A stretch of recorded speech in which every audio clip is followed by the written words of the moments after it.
Aqui. Ok, gente, então vamos começar as nossas apresentações aí da semiologia. Quem que vai ser a primeira de vocês que vai apresentar? Posso ir primeiro, que eu tenho a consulta médica? Opa, peraí, Iris, Nossa Senhora. Pode, eu acabei de... Ativa seu som aí, que eu desliguei seu som. Pronto. Carolina, ativa o som também, porque acho que eu desliguei seu som aí sem querer. Então vamos lá, você agora é anfitriã, aí você pode colocar sua apresentação.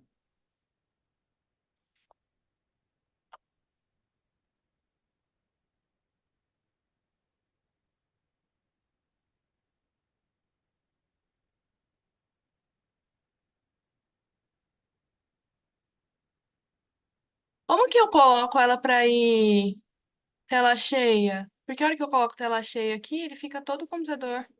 Não, você tem Já que. Você foi lá no verdinho? Ctrl Alt P. Fui. Aí apareceu aqui o layout. Você tem que clicar no verdinho, aí ele vai aparecer várias janelinhas. Isso. Ó. Aí você está compartilhando a sua tela agora. Isso. Agora você amplia no Canvas aí, tem um Foi? lugar de apresentação no Canvas que ele vai. Isso. Muito bem. Perfeito. Prontinho. Gente, então eu vou falar sobre insuficiência cardíaca. Eu acho que foi a doença que a gente mais viu durante o nosso estágio. A gente viu bastante paciente com insuficiência cardíaca, e isso nos mostra que é um importante problema de saúde pública, né? Então, o que é a insuficiência cardíaca? A insuficiência cardíaca é uma síndrome complexa de disfunção ventricular. E, basicamente, o coração fica incapaz de manter um débito cardíaco adequado. A epidemiologia da doença mostra que mais de 23 milhões de pessoas são acometidas por insuficiência cardíaca no mundo. E um estudo feito no Brasil entre 2019 e 2023 mostrou que teve 941.576 pacientes internados por insuficiência cardíaca. E esse mesmo estudo mostra que a região Sudeste apresenta os maiores índices de incidência, a maior taxa de mortalidade e a maior letalidade. Desculpa. E a região norte apresentou os menores índices. Mas no estudo eles questionam nessa questão da região norte se não, os menores índices não se dão pelo subdiagnóstico, pela subnotificação do que por ser os menores índices de fato. E também a gente percebe que o Brasil não tem uma estratégia nacional para o diagnóstico e o tratamento precoce da insuficiência cardíaca. Então, qual que é a etiopatogenia da doença? A gente conseguiu no nosso estágio pegar um pouquinho de todas quase das apresentações. A principal é o infarto agudo do miocárdio, né, a doença isquêmica. A hipertensão também pode levar à insuficiência cardíaca. Infecções como miocardite viral e chagas. A gente pegou dois pacientes, né, um na enfermaria internado e o outro no ambulatório com chagas e insuficiência cardíaca relacionado. Toxinas como álcool e tabaco, doenças valvares e cardiomiopatia idiopática.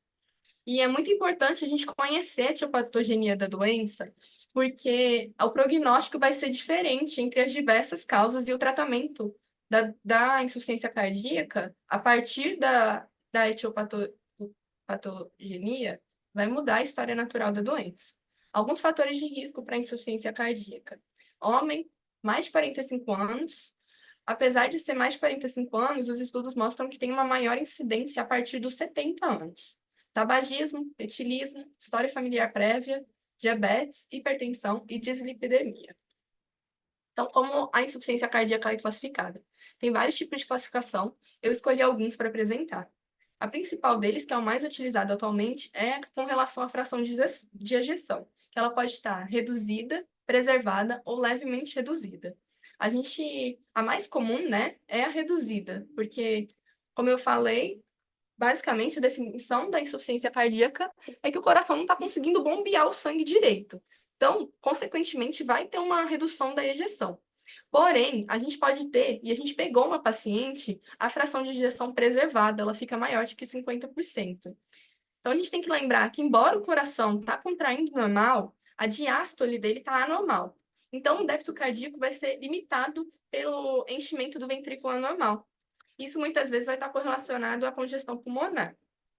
A gente também pode ter a classificação de acordo com a anatomia, se está cometendo o ventrículo direito ou esquerdo. Por exemplo, o paciente teve um infarto no ventrículo direito. A gente vai ter uma disfunção que vai acometer mais o ventrículo direito.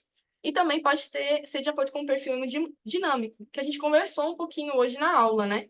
Que o perfil hemodinâmico, ele avalia muito na questão da congestão e da perfusão. E aí, o paciente pode ser classificado em A, B, L ou C. O A, quando o paciente está quente e seco, então ele não está com congestão e a perfusão dele está normal. O B, ele pode estar quente e úmido, então tá com perfusão normal e tá com congestão. Frio e seco, sem congestão e perfusão reduzida, ou frio e úmido, com congestão e perfusão reduzida. E o C, né, a gente viu hoje na discussão com o Gilmar, que é uma dos piores quadros que o paciente pode apresentar. Então, qual é a fisiopatologia da doença? Basicamente, a insuficiência cardíaca vai se desenvolver devido à redução da contratilidade do miocárdio. Então, a gente tem que ter uma agressão ali no miocárdio. A agressão vai causar a ativação do sistema nervoso simpático. O sistema nervoso simpático, ele vai estar relacionado, né, com barorreceptores e quimiorreceptores, e ele vai estar funcionando para evitar que ocorra hipovolemia. Então, vai ativar receptores beta-1 no coração para aumentar a frequência cardíaca e o ionotropismo. Isso vai aumentar a capacidade de contração do coração e também vai causar vasoconstrição para aumentar a pós-carga. Junto a isso, a gente tem a ativação do sistema renina-angiotensina, que leva ao aumento da retenção de água e sódio, para também impedir que ocorra a hipovolemia. E com tudo isso, vai estar ativando outros sistemas neurohormonais. Tudo isso vai levar a uma expressão gênica cardíaca, que vai causar uma remodelação no coração. Vai fazer alterar a membrana cardíaca, as miofibrilas e a matriz extracelular. Com isso, a gente tem uma hipertrofia cardíaca. Na insuficiência cardíaca, no começo, é uma hipertrofia concêntrica. E isso vai levar a uma disfunção cardíaca que leva à insuficiência cardíaca, né? Como o coração aumenta de tamanho, dificulta mais ainda para contrair, reduz débito, e ele fica nesse ciclo. Então, eu trouxe aqui 2 exemplos, né? Que são muito comuns e que a gente viu esses 2 tipos de paciente durante o nosso estágio. Primeiro, é uma congestão sistêmica. Vamos dizer que o nosso paciente teve um infarto no ventrículo direito. Então, teve um dano no miocárdio. E esse dano reduziu a contratilidade do coração. Com essa redução, a gente vai ter uma sobrecarga do volume e isso vai levar a uma sobrecarga de pressão. O sangue vai acumular no ventrículo direito, e isso vai aumentar a pressão no sistema venoso e vai ir acumulando fluidos nos tecidos. Pela gravidade, começa, né, principalmente da edema nos membros inferiores, mas também, no decorrer do tempo, o paciente vai poder apresentar uma hepatomegalia, uma nasarca, né, ficar todo inchado, ou também uma ascite. E isso vai levar, né, dores abdominais, e o edema fica maior, né, chama mais atenção. Agora, um outro exemplo é pela congestão pulmonar. Vamos dizer que o paciente sofreu um infarto no ventrículo esquerdo. Teve um dano do miocárdio, mesma coisa. Redução da contratilidade, uma sobrecarga de volume e sobrecarga de pressão.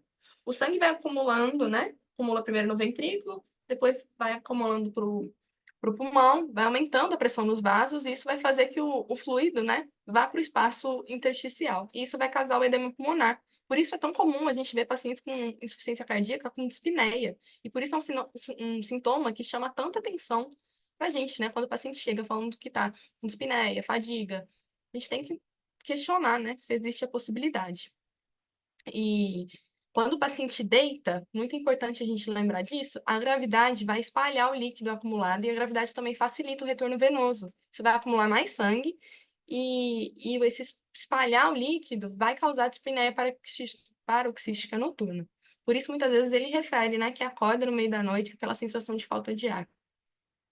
Então, quais os sinais e sintomas mais comuns? Aqui eu citei todos, mas é muito importante a gente falar dos critérios de Framingham, que são critérios para o diagnóstico. O diagnóstico da insuficiência cardíaca é muito baseado no conjunto de sinais e sintomas que o paciente apresenta. E se ele apresentar 2 critérios maiores, ou um maior e 2 menores, a gente já quase fecha o diagnóstico do paciente. Então, quais são os critérios maiores de Framingham?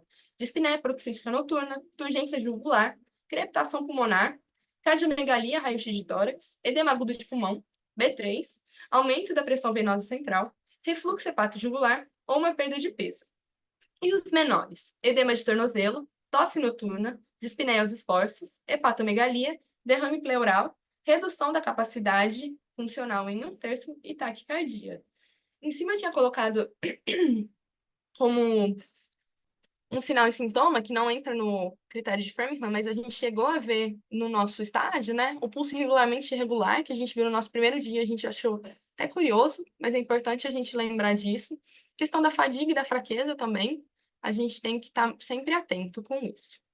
E também tem a classificação de NIRA, que é de acordo com a dispneia do paciente. Como a insuficiência cardíaca vai ter, né, um acometimento pulmonar com acúmulo de líquido nos pulmões, a gente consegue classificar a dispneia em 4 tipos, né? Tipo 1 é quando o paciente vai ter a falta de ar durante uma atividade física comum e vai provocar uma dispneia durante subir um morro, subir uma escada.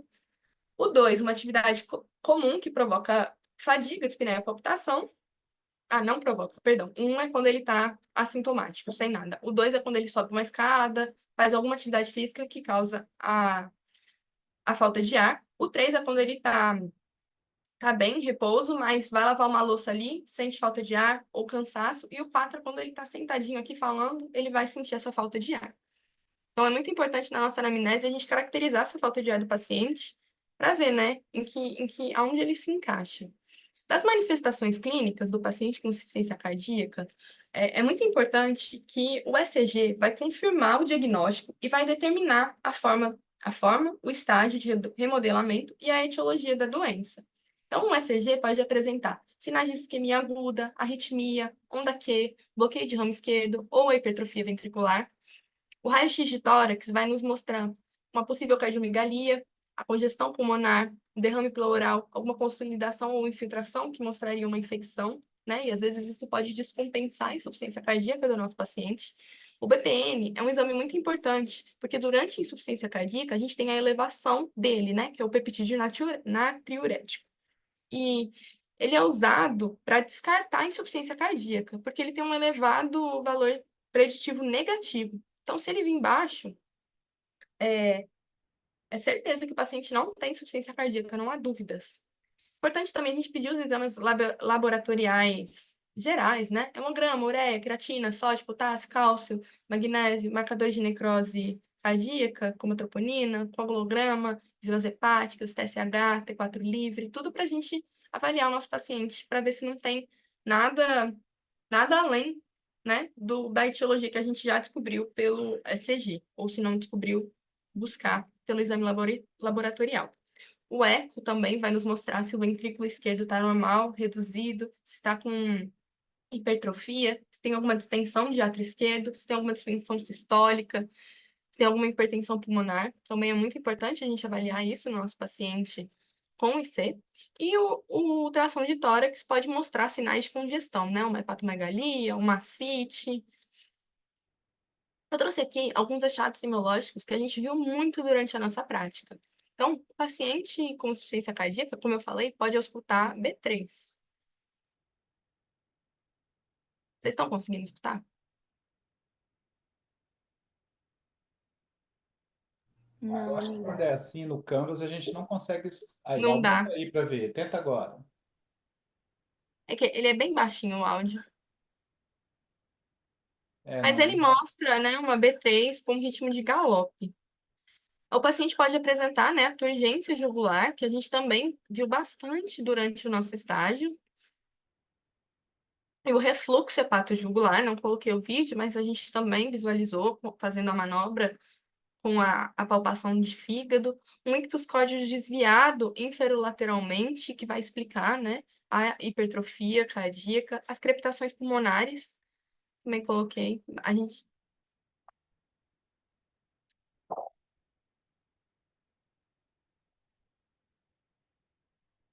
é devido, né, à congestão pulmonar e edema de membros inferiores, principalmente. E qual que é o tratamento? Hoje também na aula a gente estava discutindo um pouquinho sobre isso. É dividido Paciente dividido em 4 estágios: estágio A, B, C e D. Estágio A e B é que o paciente tem um alto risco para desenvolver a insuficiência cardíaca.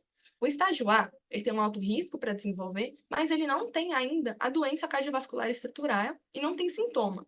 Porém, ele tem doenças que pode vir a dar insuficiência cardíaca, como uma hipertensão, uma arteriosclerose, uma diabetes ou uma síndrome metabólica. Ou também tem uma história familiar.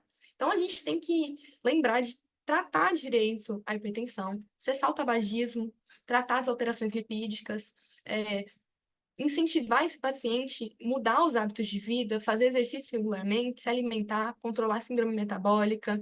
E muitas vezes esse paciente vai estar tomando um IECA para controlar a hipertensão, por exemplo. Já o paciente no estágio B, ele tem a doença cardiovascular estrutural, mas ainda não tem sintomas da insuficiência cardíaca. É o paciente que já teve um infarto agudo do miocárdio prévio, ou que tem algum remodelamento de ventrículo esquerdo, ou também uma doença valvar assintomática. Então, os objetivos terapêuticos nossos devem ser todas as medidas tomadas no estágio A, e muitas vezes esse paciente vai estar tomando um IE-COMBRA e um beta-bloqueador. Já o paciente no estágio C e D, eles têm a insuficiência cardíaca propriamente dita. O que difere é o estágio. O estágio C, o paciente tem sintomas e como dispneia, fadiga, intolerância ao exercício. Então, nos objetivos terapêuticos, a gente tem que ter as medidas de A e B, ter restrição de sal. Ele coloca, acredito, por causa da pressão. E o paciente vai estar tomando de rotina um diurético, um IECA, BRA, IECOBRA e um beta-bloqueador e outras drogas selecionadas, como antagonistas de aldosterona, umbral, digital, hidralazina ou nitratos. E já o paciente D, ele tem uma EIC refratária que exige intervenções especializadas. Por exemplo, paciente com IRA4, que está com sintomas de repouso, apesar de terapia máxima. Então, pacientes que estão hospitalizados e ainda assim têm sintomas. Eles têm que ter cuidados paliativos, muitas vezes, né? Eu acredito que o Márcio, que foi o paciente que a gente conheceu no nosso primeiro dia de estágio, seria um paciente D, que precisa de medidas especiais para que controle o quadro dele. Então, a história natural da insuficiência cardíaca, a gente percebe que ela é a via final de todas as cardiomiopatias. E ela é uma afecção muito limitante. Foi feito um estudo que comparava a insuficiência cardíaca com hipertensão, diabetes, outras doenças, e percebe-se que o paciente com insuficiência cardíaca tem que mudar muitos hábitos de vida para se adaptar à doença. Porém, quando a gente identifica, né, a etiologia e a gente trata farmacologicamente ou cirurgicamente, a gente consegue modificar a história natural da insuficiência cardíaca. E é muito interessante que os estudos mostram que pacientes assintomáticos, mesmo apresentando sinais de intenso comprometimento cardíaco, como uma fração de ejeção menor do que 25%, a evolução deles muitas vezes são boas, apesar do comprometimento cardíaco. Já em pacientes sintomáticos, a evolução difere bastante entre os casos, mas percebem que quanto mais sintomático o paciente é, pior é a evolução dele. E é isso. Essas foram minhas referências. Muito obrigada. Muito bem, excelente apresentação, revisou bem, né? Só que a hipertrofia ela pode ser concêntrica ou excêntrica, a depender se o paciente tem cardiomiopatia dilatada ou se ele tem hipertensão arterial já evoluindo com ICC. Uhum, Mas está ótimo, apresentou muito bem, uma revisão bem concisa aí da literatura, né? Parabéns aí. muito Quem que obrigada. vai ser a próxima pessoa que vai apresentar? Eu posso apresentar. Vou É, colocar aqui. Peraí, Renata, deixa eu. Ok, vou te colocar aqui como anfitriã. Ok, pode colocar. Tá. Talvez eu tenha dificuldade em apresentar, que eu sou meio ruim nesses compartilhamentos de tela aqui. Não, pode ir tranquilo. Só um minuto, vou colocar aqui.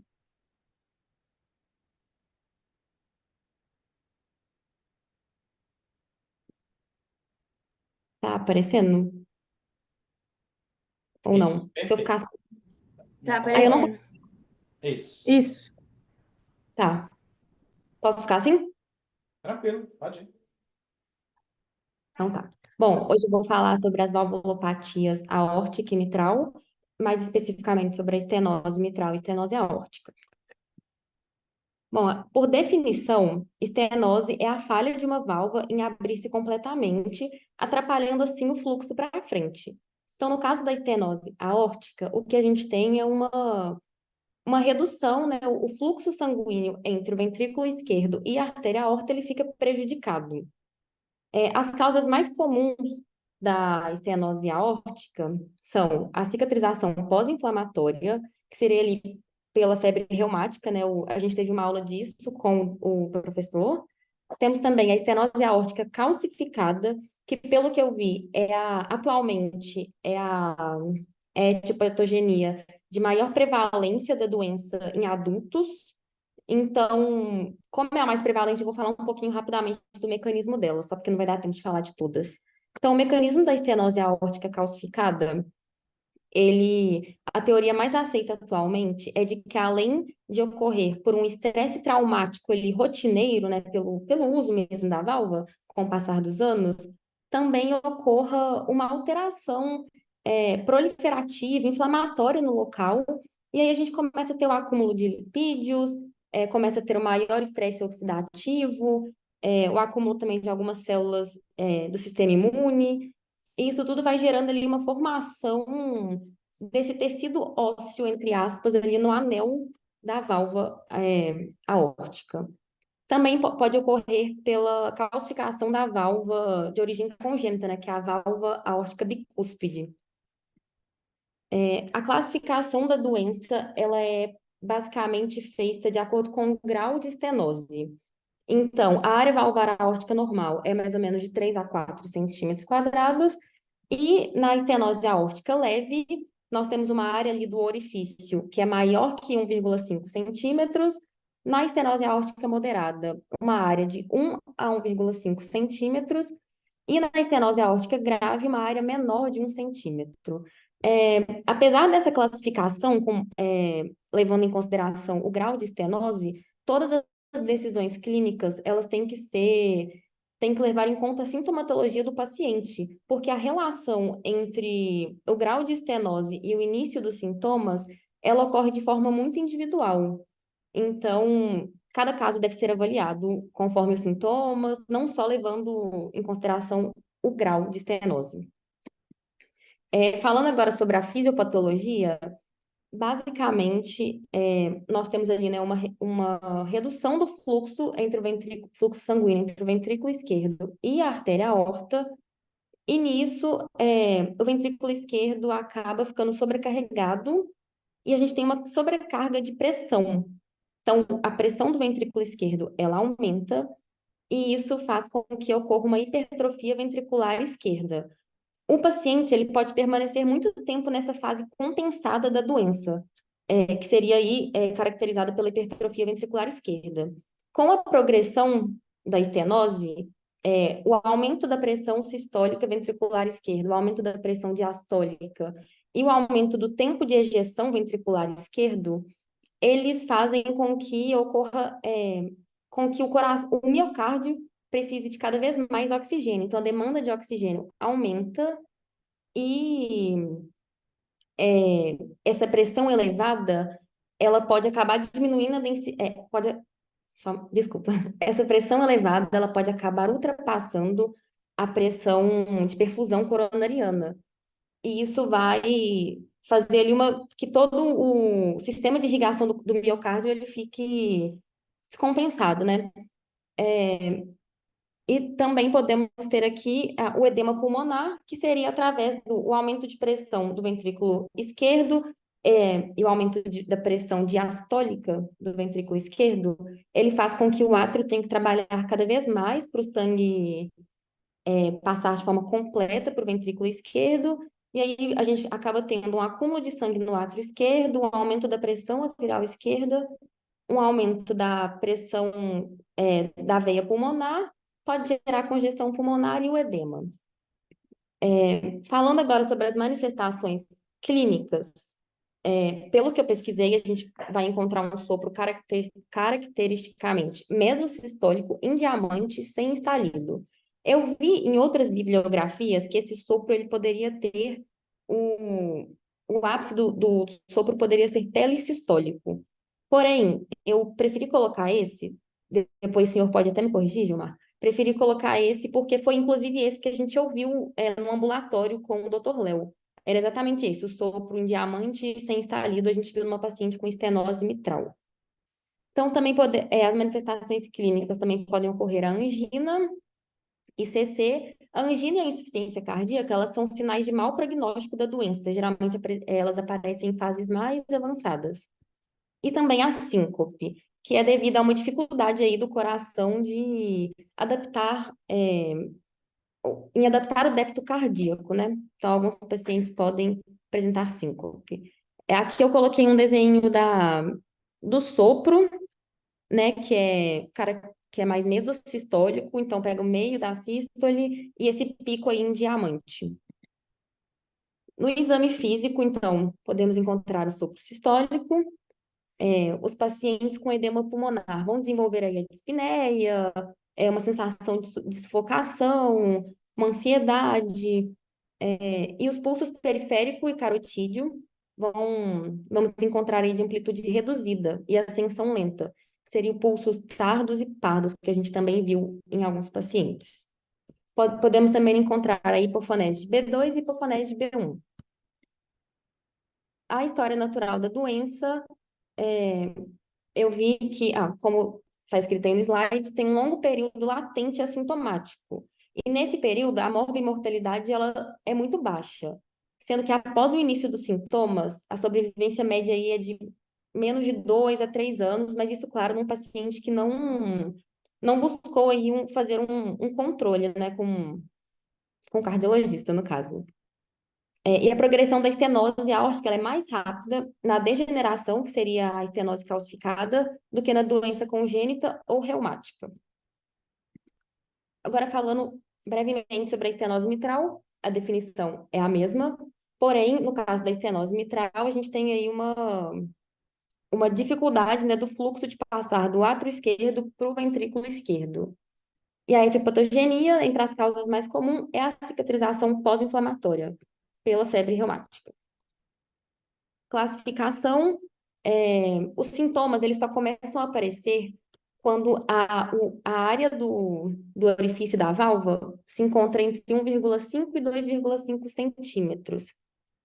Com mais de 2,5, os pacientes são assintomáticos, e em áreas menores de 1,5 são considerados importantes, inclusive nesse estágio, começando a ter um comprometimento do débito cardíaco do paciente. Porém, não existe um valor exato para definir a severidade da estenose mitral. Então, como eu falei, também tem que ser analisado toda a sintomatologia do paciente antes de qualquer intervenção clínica. A fisiopatologia da estenose mitral, o fluxo sanguíneo, como eu falei, do átrio esquerdo, ele é dificultado para passar para o ventrículo esquerdo, e nisso a gente tem o aumento da pressão atrial esquerda. Esse aumento o aumento da pressão atrial esquerda pode levar aí a uma hipertrofia do átrio, né, o aumento do volume do átrio, e isso vai gerar, inclusive, né, a fibrilação atrial, vou explicar um pouquinho mais para frente. E também todo aquele mecanismo da congestão pulmonar e do edema, que eu já expliquei na estenose aórtica, vai acontecer aqui também, e esse edema ele vai gerar a constrição das arteríolas pulmonares. E isso pode fazer com que ocorra a hipertrofia do lado direito, já que o sangue ele vai começar a ocupar toda a extensão também da artéria pulmonar. Temos também um risco aumentado de formação de trombos e de embolia sistêmica, que se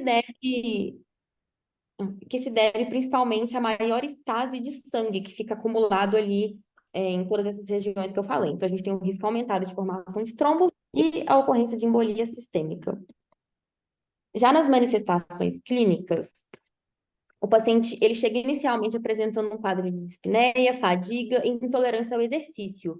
Porém, esses sintomas eles podem ser mascarados por uma mudança nos hábitos de vida do paciente para um nível mais sedentário. Então, por isso podemos caracterizar a doença como tendo uma progressão lenta, porque muitos dos pacientes permanecem muito tempo aparentemente assintomáticos, justamente por essa mudança do estilo de vida. Também pode ocorrer aí o edema pulmonar, que eu já expliquei o mecanismo, e as palpitações, que ocorrem principalmente devido a essa hipertrofia atrial, que faz com que a distância que o impulso elétrico tenha que percorrer no átrio seja maior. E isso vai fazer com que possam surgir palpitações. Então, no exame físico, podemos encontrar aí a presença de um pulso irregular, devido à fibrilação atrial, e sinais de falência cardíaca esquerda e direita. O sopro sistólico, o sopro diastólico, quer dizer, é clássico, e a hiperfonese de B1 são, em geral, muito difíceis de serem auscultados. Acho que a gente pegou uma paciente assim também que a gente não... Vários, na verdade, que a gente não conseguiu auscultar de forma clara esse sopro diastólico. É um ruído grave, estrondoso, auscultado com facilidade no ápice do coração. Também, até coloquei uma imagem aqui no canto dessa paciente que apresenta essa facies mitrais, que são essas manchas róseo-púrpuras na região da bochecha. A gente também pode encontrar isso em níveis mais avançados da doença. A história natural, para terminar, eu achei muito interessante que falava que em regiões temperadas, os pacientes que desenvolvem febre reumática aguda apresentam um período assintomático de aproximados 15 a 20 anos antes que os sintomas da estenose mitral se desenvolvam. E a progressão é muito mais rápida nos pacientes localizados nas regiões tropicais e subtropicais. Porém, isso se deve principalmente à prevalência da febre reumática nessas regiões e também a uma menor prevenção primária e secundária da doença. Isso pode fazer com que os pacientes descubram a doença em nível muito mais elevado. E os portadores de estenose mitral sintomáticos têm um prognóstico ruim, com taxas de sobrevida aí entre... peraí que eu não estou conseguindo enxergar, eu não decorei o número. Qual que é a taxa que está escrita aí, gente? Consegui. Com taxas de sobrevida em 5 anos de 62% entre os indivíduos com a estenose mitral classe 3 da NIRA, né, de dispneia, e de apenas 15% naqueles em classe 4. Então, essas são minhas referências. E é isso. Muito bem, Renata, foi uma ótima apresentação, bem sucinto, bem sucinto, mas com conteúdo, né? O que é mais importante, né? Ter conteúdo. Em relação à estenose aórtica e à estenose mitral, né? Principalmente a aórtica, ela tem um longo período sem sintomas, e quando tem os sintomas é a hora de operar, né? O grande problema é você identificar aquele paciente, principalmente na classe 2, que está, classe 2 da New York Heart Association, que está realmente em classe 2 devido à válvula e não por causa de obesidade, sedentarismo e outras coisas. Principalmente mulher, meia-idade, sobrepeso, né? Então é muito difícil nesse momento a gente conseguir realmente classificar adequadamente, né?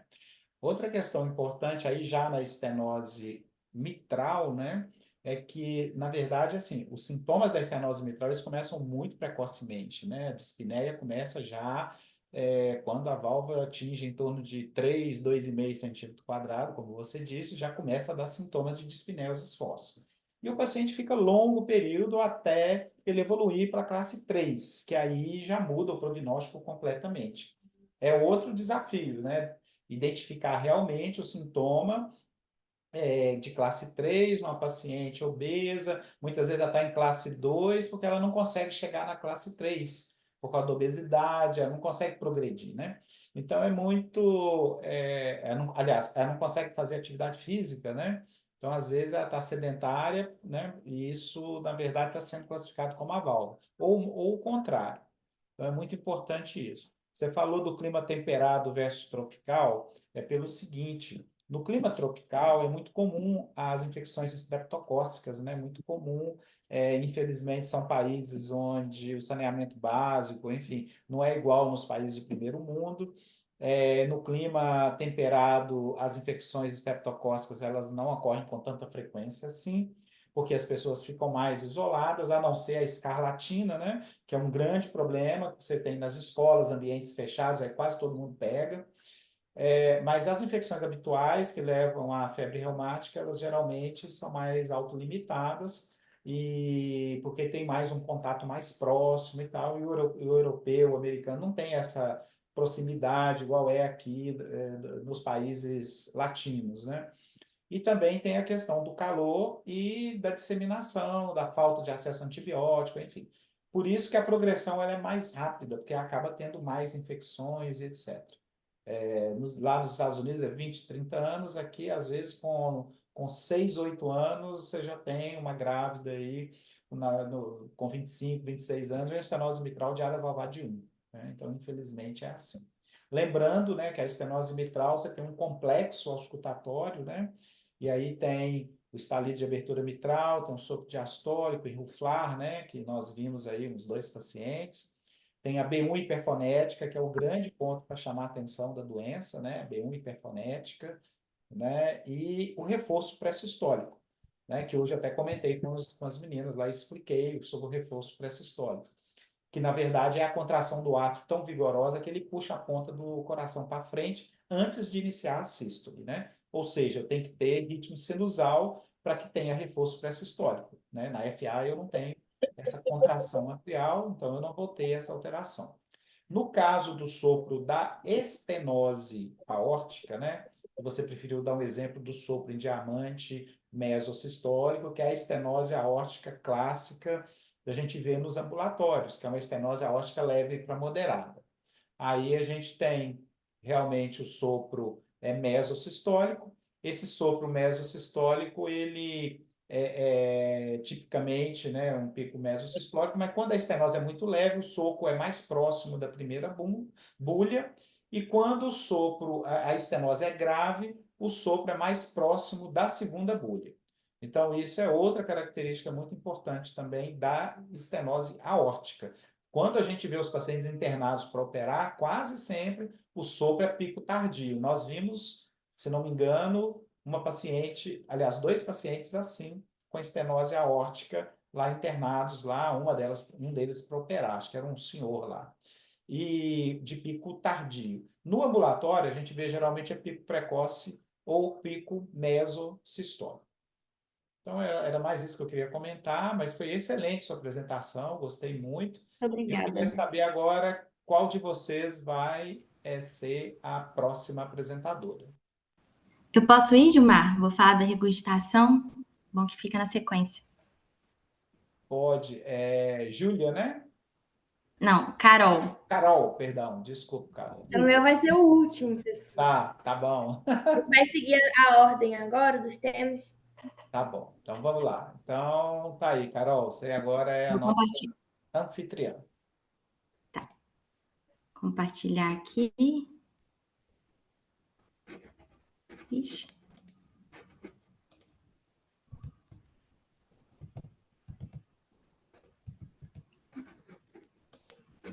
Deu certo? Vocês estão vendo?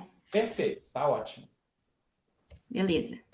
Então, gente, eu vou falar um pouquinho da regurgitação mitral e aórtica, né? Insuficiência mitral e aórtica. Bom, vou começar com a definição e com a etiopatogenia. Eu coloquei em palavras mais simples, porque foi o jeito que eu consegui entender. Eu acho que vai ser o jeito mais fácil de passar para vocês. A definição é a dificuldade, né, do fechamento da válvula mitral. E como etiopatogenia, as causas da regurgitação, a gente tem a degeneração mixomatosa, que é quando vai ter o prolapso da válvula mitral. A febre reumática, como a gente viu, né, em uma das aulas, a febre reumática é uma complicação de uma infecção. Podendo ter, então, endocardite, que aí a gente vai ter uma resposta inflamatória, com todos aqueles sinais que a gente já viu, edema, rubor, calor. E o edema, por exemplo, vai atrapalhar o fechamento da válvula. Pode ter também a calcificação senil do anel mitral, o infarto agudo do miocárdio. Esse infarto ele pode acontecer no músculo papilar, que é o músculo que vai fixar as cordas tendíneas, né? Então, isso vai prejudicar também o funcionamento da válvula. E a endocardite em si, vai ter a infecção por endocardite, as bactérias pode levar à destruição da válvula mitral, resultando em insuficiência. Como classificação, a gente vai classificar a regurgitação mitral de acordo com a gravidade. Então, vai ter leve, vai ser o grau 1, que é quando a gente tem pequena regurgitação, geralmente assintomática. Moderada, grau 2, que é quando já tem uma regurgitação moderada, sintomas leves a moderados. Eu vou falar um pouquinho deles depois. E moderadamente severa, que seria o grau 3, regurgitação significativa, sinais mais pronunciados. E, por último, a severa, que é o grau 4, que aí já tem uma grande regurgitação e sintomas mais graves da doença. Tá, um pouquinho sobre a fisiopatologia. Também, na regurgitação mitral, a gente vai ter a fase compensada e a fase descompensada. Na fase compensada, vai ter uma sobrecarga do átrio esquerdo na sístole. Isso vai acontecer porque o ventrículo esquerdo ele vai preferir mandar o sangue para uma câmara que tem uma pressão menor. No caso, é o átrio esquerdo. Isso, o Gilmar explicou muito bem isso para a gente, né? E vai ter uma sobrecarga do ventrículo esquerdo na diástole, porque além do sangue que já ia estar passando, né, do átrio para o ventrículo esquerdo, vai ter o sangue regurgitado. E aí, então, vai ter sobrecarga do átrio esquerdo na sístole, sem querer, e do ventrículo esquerdo na diástole. E para compensar, a gente vai ter uma hipertrofia excêntrica de ventrículo esquerdo. Para facilitar o entendimento de excêntrica e concêntrica, eu decorei que a gente passei de novo. Excêntrica vai ser quando a gente vai ter uma sobrecarga de volume e concêntrica quando vai ter a questão da força, né? O ventrículo vai ter que fazer muita força para contrair. Nesse caso é excêntrica porque a gente vai ter a sobrecarga do volume. E aí, alguns dos mecanismos também, o aumento, né, da complacência do ventrículo esquerdo e do átrio esquerdo. A gente vai ter o aumento da pré-carga, porque a gente vai ter o aumento do volume do sangue no ventrículo, né, para contrair, e diminuição da pós-carga, porque o ventrículo ele vai ter que vencer uma resistência muito menor para ejetar esse sangue, já que ele vai estar mandando o sangue para uma câmara com menor pressão. E aí a gente vai ter a fase descompensada, que é quando a gente vai ter lesão do miocárdio, remodelamento cardíaco devido à sobrecarga de volume e síndrome congestiva pulmonar, que eu vou falar mais um pouquinho depois. As manifestações clínicas. Nas manifestações clínicas também a gente tem a fase compensada e a fase descompensada. Na fase compensada, a gente vai ter, né, um grande período assintomático, podendo ter taquicardia, palpitações. E na fase descompensada é quando a gente vai ter essa síndrome congestiva pulmonar. Eu tentei desenhar aí no coração o átrio ali congestionado com sangue e mandando ali o sangue para as veias pulmonares e causando essa congestão pulmonar.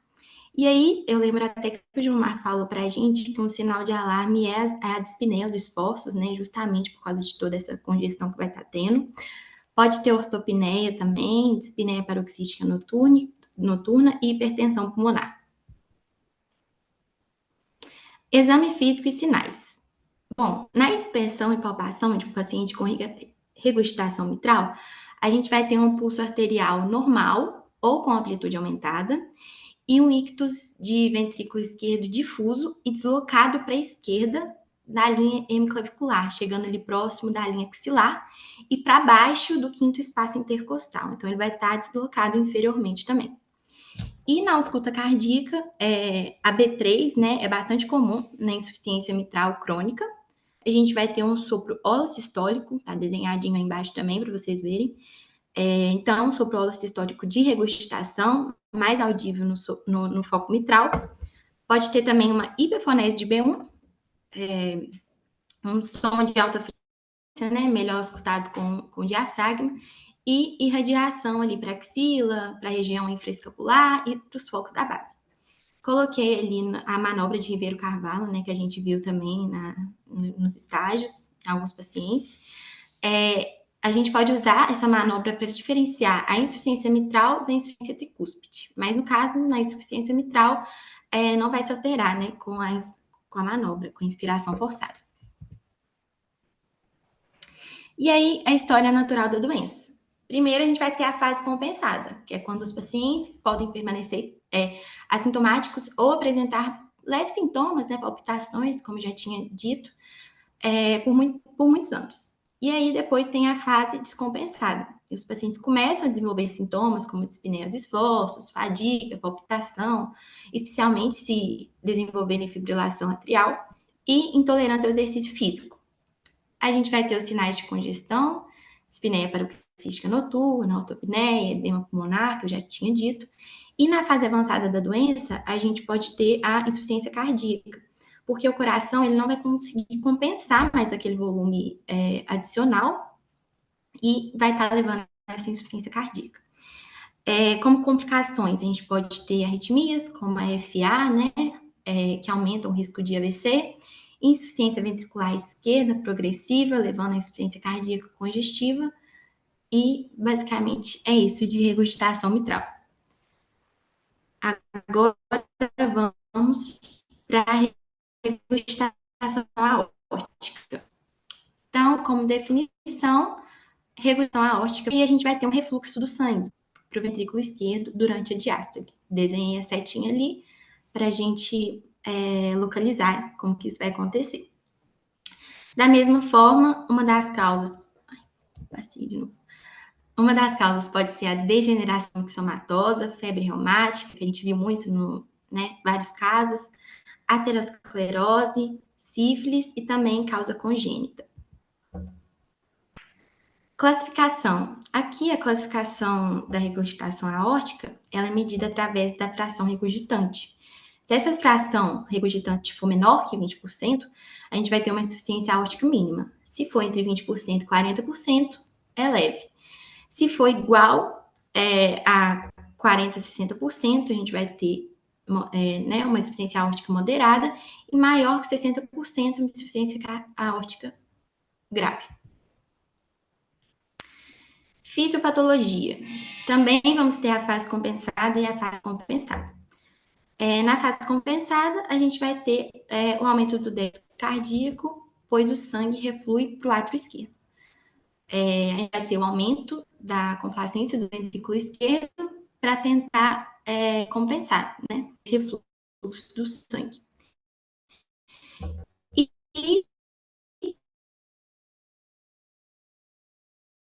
hipertrofia do ventrículo esquerdo excêntrica, também o aumento da pré-carga, porque vai ter mais sangue dentro do volume, dentro do ventrículo, vai ter um volume maior de sangue dentro do ventrículo.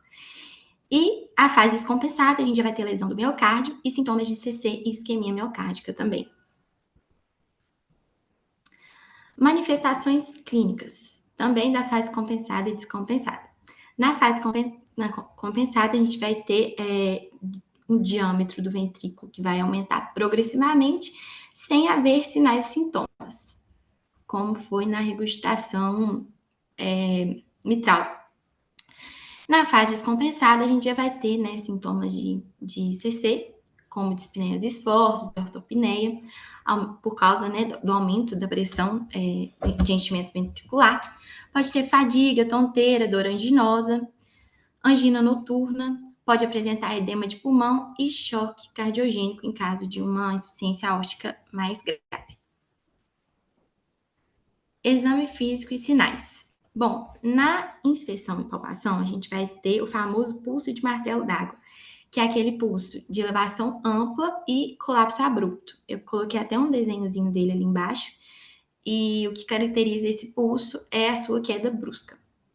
A gente vai ter a pulsação da carótida visível, um ictus globoso, hiperdinâmico, desviado para a esquerda inferiormente também. E eu estava lendo uma das referências que eu li, fala que tudo pulsa no paciente com insuficiência aórtica crônica grave, por causa dessa pressão de pulso muito elevada. Na ausculta cardíaca, a gente vai ter uma B2 ausente ou hipofonética, a B3 pode estar presente. A gente vai ter um sopro protodiastólico aspirativo, ele é mais audível ali no foco aórtico acessório, de alta frequência e melhor audível com o diafragma. Em casos graves, pode ser auscultado um sopro sistólico pelo hiperfluxo da válvula aórtica.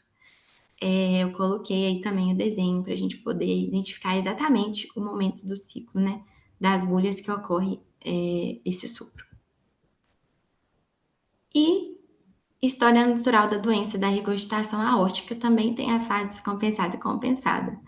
Na fase compensada, como na insuficiência mitral crônica grave, pode durar vários anos.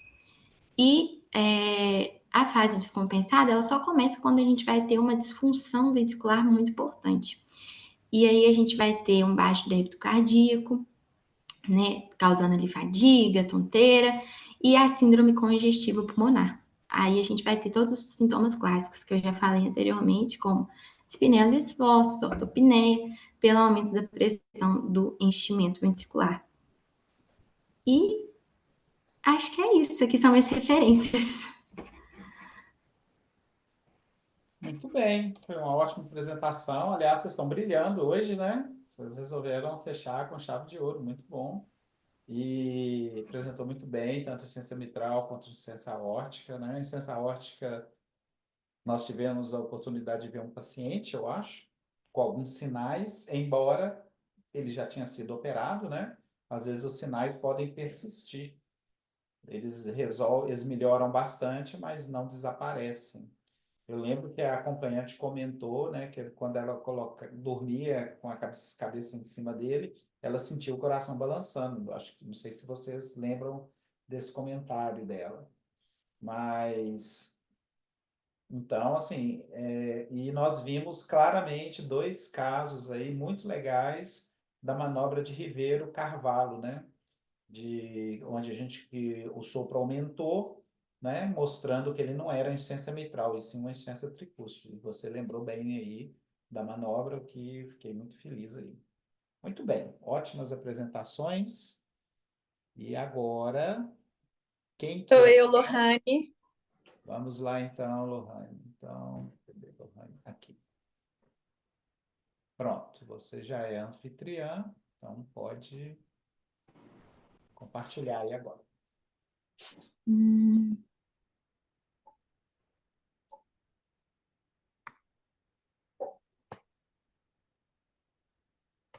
Tá compartilhando? Espera aí, ainda não, mas deve aparecer daqui a pouquinho. E agora? Pera. Vou tentar novamente.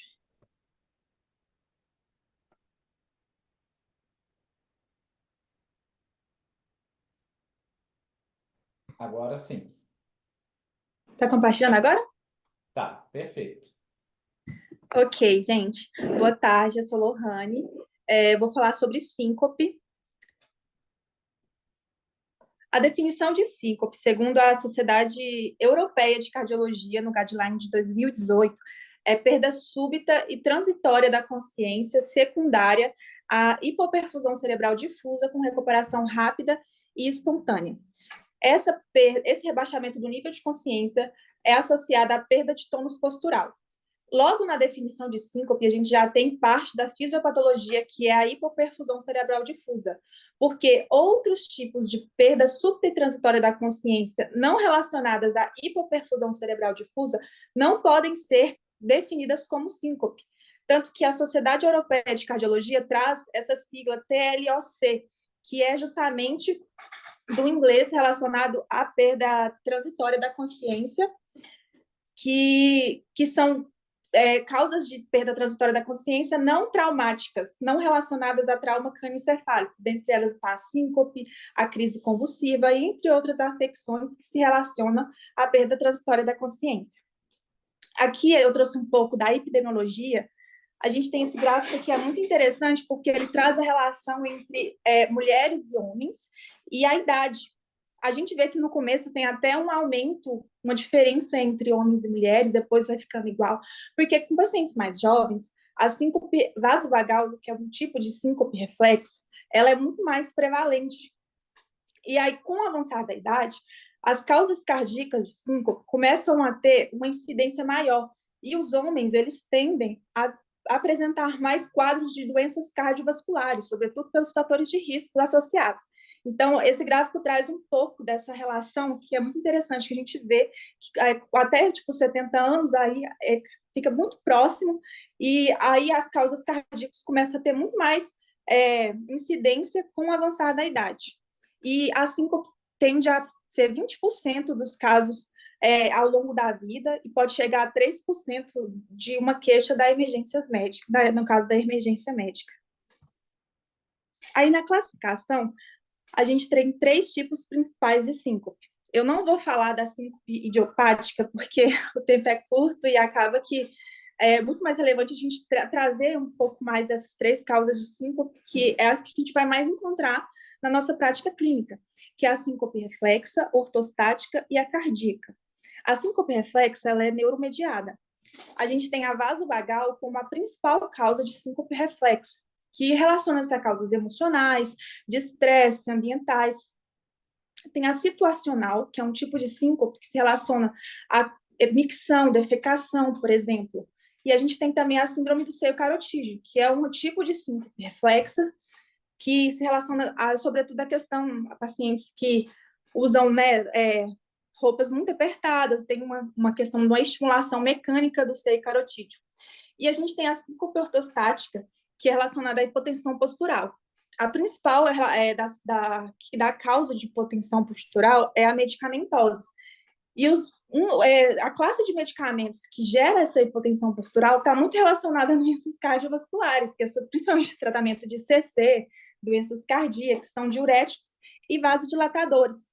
A gente também tem causas hipovolêmicas, causas de hemorragias, perdas gastrointestinais, e a neurogênica, que é uma causa muito importante também, porque a neurogênica é relacionada à insuficiência do simpático, e a gente tem a primária e a secundária. A secundária é muito importante porque está relacionada a diabetes mellitus, e geralmente pacientes com doenças cardíacas também tendem a apresentar diabetes, podem gerar esse quadro também de síncope ortostática. A gente tem a causa cardíaca, que é a causa de síncope, né? Muito importante porque ela está relacionada à morte súbita. Então, a gente precisa saber diferenciar, porque acaba que a síncope, ela tende a ter uma recuperação espontânea, mas nas causas cardíacas o paciente tem um risco de gerar morte súbita. Então, a gente precisa saber se essa causa é cardíaca. Os 2 principais fatores relacionados à síncope cardíaca é a arritmia cardíaca e a doença estrutural cardiopulmonar, tendo o exemplo das valvopatias, do infarto, dissecção, mas o tamponamento cardíaco também entraria, da questão pulmonar, da embolia pulmonar, hipertensão pulmonar, são exemplos que podem desencadear síncope de origem cardíaca.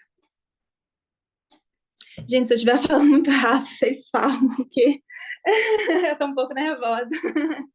Então, gente, vindo para a fisiopatologia da síncope, a primeira coisa que a gente precisa entender é que a pressão de perfusão cerebral está relacionada à pressão arterial sistêmica.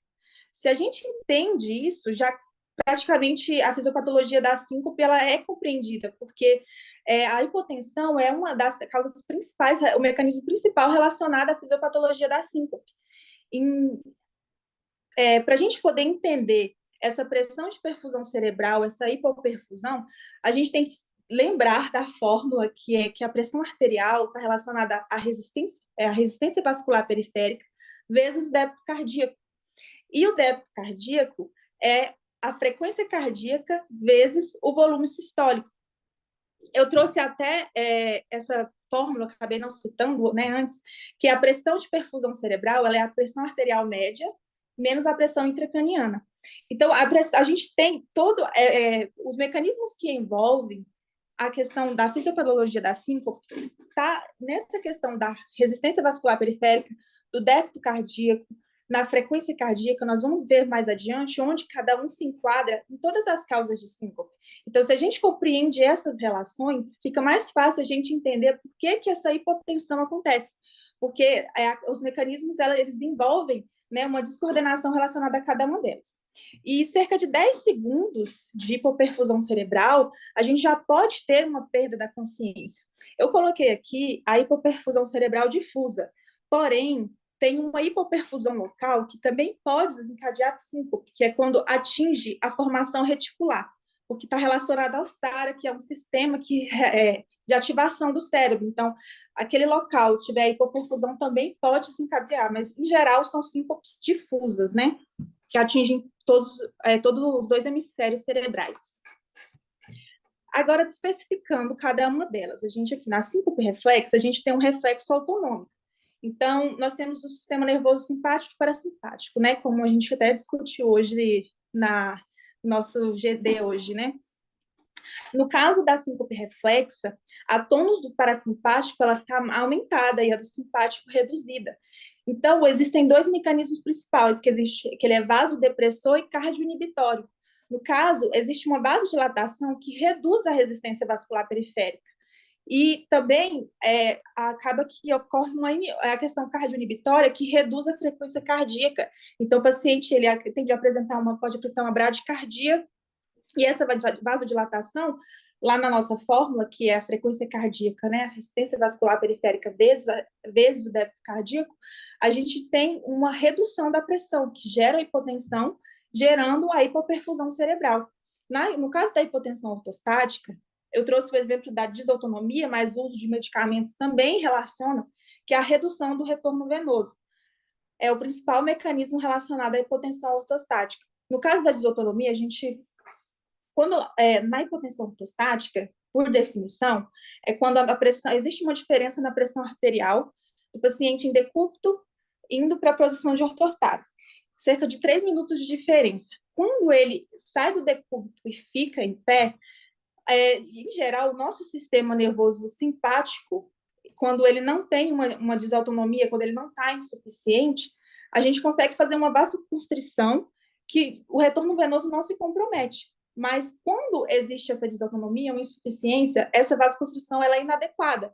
Então, gera um comprometimento desse retorno venoso que diminui o débito cardíaco, gerando hipotensão no paciente. E a hipotensão gera a hipoperfusão cerebral, que gera a perda da consciência. E no caso da síncope cardíaca, o mecanismo também está relacionado à redução do débito. Seja pela questão da arritmia cardíaca, a bradiarritmia é a principal causa de síncope, sobretudo os bloqueios atrioventriculares aumentados. O paciente não consegue gerar um débito adequado. Na doença estrutural, que pode ter relacionado com a obstrução de fluxo, disfunção diastólica, disfunção sistólica, o próprio coração ele não consegue fazer uma ejeção adequada. Então, essa redução do débito desencadeia os mecanismos relacionados à hipotensão, que compromete a perfusão cerebral. Então, você chega ao paciente com um quadro de síncope. Por ser um quadro agudo, a gente precisa fazer uma anamnese mais direcionada, só que a gente precisa das informações para diferenciar se essa síncope é de origem cardíaca ou não. Então, a gente chega ao paciente. Durante o evento, ele teve queda, palidez, abalos musculares, por quê? Isso é muito importante. O paciente teve queda, teve um TCE, por exemplo, você precisa avaliar se vai precisar de uma avaliação neurológica. Palidez, relação com a hipoglicemia, abalos musculares. O principal diagnóstico diferencial da síncope é a crise convulsiva. Então, o paciente teve abalos musculares, liberação esfecteriana, teve mordedura de língua, são sinais que relacionam-se à crise convulsiva. Então, que é também uma causa de perda da consciência. A posição do paciente, se tem essa relação, se foi ao levantar. Pródromos, que nós vamos citar mais adiante. Os antecedentes do paciente, né? História de morte súbita na família, doença cardiovascular conhecida, uso de medicamentos e, né, fatores precipitantes, a frequência, se é o primeiro episódio do paciente ou se é recorrente, a síncope reflexa tende a ter uma recorrência. A duração, porque geralmente a síncope dura cerca de 2 minutos. Se depois do evento teve confusão, liberação esfecteriana, que também se relaciona muito à questão da crise convulsiva. Em geral, a anamnese da síncope é um pouco complicada, porque o paciente ele tende a, às vezes, não lembrar do que aconteceu durante o episódio. Se não tiver um testemunho ocular, alguém que viu, que socorreu essa pessoa, você não consegue, às vezes, ter todas essas informações. Mas é importante a gente ter essa abordagem para poder, principalmente, diferenciar se o paciente tem como ser uma causa cardiovascular ou se é uma causa reflexa que é, né, brando, não vai dar um risco para o paciente. A idade, né, muito importante, até porque tem esse fator relacionado à idade. Aí, trazendo as características clínicas, a gente tem o pródromo da síncope, que é a tontura, instabilidade postural, sudorese, palpitações, náusea, vômitos, visão turva, embastada, palidez, fadiga, são exemplos, porque, geralmente, a pré-síncope, que é um termo muito importante para a gente saber quando se relaciona à síncope, que é um estado em que a pessoa sente os pródromos da síncope, só que não é seguido de uma perda real da consciência. Ela pode até achar que teve uma perda da consciência, mas a perda dela não foi real. Ela é, em geral, só relacionada aos pródromos mesmo. E já trazendo as características da síncope em si, no caso da síncope reflexa, eu coloquei características clínicas ao invés de manifestações, porque a síncope, geralmente, a perda da consciência é o que, tipo assim, o paciente apresenta, mas a gente precisa conhecer essas características para a gente direcionar se é uma causa cardíaca ou não. Se é um paciente mais jovem, né, antes dos 40 anos, tem pródromo ou náusea vômito associado a síncope, relação com o estresse, fatores emocionais, lugares fechados, é um quadro recorrente, a gente começa a direcionar para a síncope reflexa. Paciente que não tem história cardiovascular ou outros fatores de risco cardiovasculares. No caso da síncope cardíaca, a questão da história familiar o paciente que tem uma história familiar de morte súbita, teve palpitação antes da síncope, por exemplo, foi desencadeada por esforço físico. Palpitação e esforço físico são duas coisas muito relacionadas ao episódio de síncope cardíaca. Ou o paciente que já tem doença cardíaca conhecida, que também tem essa questão da palpitação desencadeada com esforço físico, pacientes mais velhos, pacientes traz já esse diagnóstico mais direcionado para a causa cardíaca. Eu não coloquei da hipotensão postural porque a causa é muito relacionada à questão postural mesmo. O paciente que faz uso de medicamento, né, perguntar para o paciente se ele faz uso de medicamento, se esse paciente é um paciente diabético, se teve essa relação, se ele estava sentado e ficou em pé e teve esse episódio de síncope. E é muito importante a gente perguntar alguns sintomas, porque relacionados que teve junto com a síncope, que dão critérios de maior gravidade, que é dor torácica, sobretudo pela relação com infarto, né, assim, dispneia, palpitação, dor abdominal ou lombar, cefaleia, sobretudo porque a cefaleia, o paciente pode estar tendo uma hemorragia, né, intracraniana, que a cefaleia pode ser um quadro relacionado. Aí, para o exame físico da síncope, os dados vitais é muito importante. A gente, por ser um quadro mais agudo, a gente, na emergência, não pode deixar de fazer os dados vitais. Porque a pressão arterial, tanto o paciente deitado ou, se possível, em pé, depois de 3 minutos, para a questão da hipotensão postural, frequência e pulso, para saber, principalmente, sobretudo, relacionado à arritmia, o paciente está com uma bradicardia também, frequência respiratória, para trazer um diagnóstico diferencial de causas pulmonares, causas psiquiátricas, o paciente pode estar com taquipneia, né, causas psiquiátricas, por exemplo. Dos achados cardiovasculares, a gente vai ter muito relacionado à disfunção ventricular, pacientes que já apresentam uma doença cardiovascular, né? Abafamento de bulhas, sopros patológicos, um paciente que tem o ictus desviado, uma ausculta de B3, são sinais de doenças cardíacas que podem desencadear síncope no paciente. E também não podemos deixar de avaliar se o paciente tem algum déficit neurológico focal, porque para uma hemiparesia, uma disartria, uma diplopia, para ver se o paciente vai precisar de uma avaliação neurológica mais avançada, porque a crise convulsiva, né, é um diagnóstico diferencial da síncope. E eu trouxe aqui mais como curiosidade que do diagnóstico de síncope, porque acaba que a gente não precisa ficar fazendo muitos exames, às vezes um ECG no paciente, mas esse é um teste específico para síncope neurocardiogênica.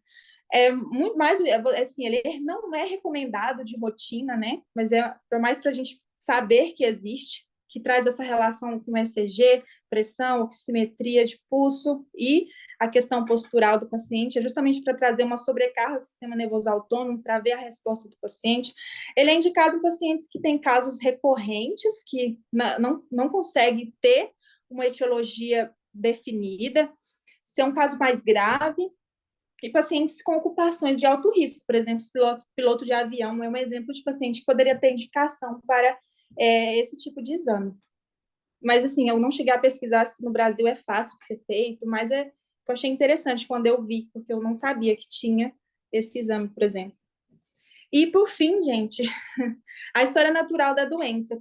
Pelo fato da síncope ser um quadro mais agudo, né, transitório com recuperação geral espontânea, a gente não tem aquela história natural completa, igual a gente tem para doenças cardiovasculares, né, como infarto, paciente que já tem um hábito X e tudo mais.